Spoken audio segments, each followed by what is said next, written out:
乡亲大家平安，今仔日是新历的5月27，旧历的闰4月初5，礼拜3。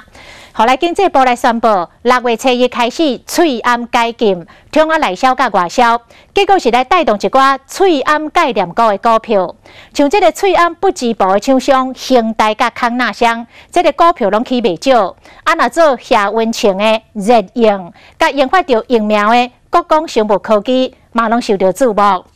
台湾集中保管结算所的统计，目前有超过70万的股民，拢是买防疫概念股的股票。去年底买这股票的只有57万人，但是分析师来提醒，这个防疫概念股的股价，大多数拢已经来到高点了。6月了后，恐惊就无空间搁来起了。投资人选买股票要特别注意。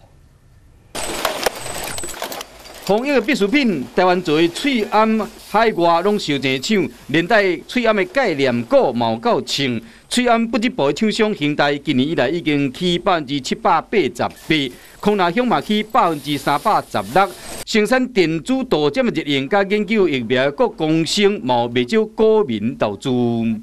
6月1号不是要这个做口罩的一个解封嘛？那当然，这个我们看到说反而在解封，其实对口罩股来说的话，它是一个利多，因为什么？因为它可以逐渐去卖到国外的一个部分。虽然依照一报结算所的统计，36支防疫焦点股投资的人数一直增加，3月底是65万人投资，4月底有67万人，5月底已经有70万的股民投资这个防疫的概念股。不过目前已经到股价关点，你看今日恒大开盘163块，末落到150块，康纳香甲国光生甚至搁落停。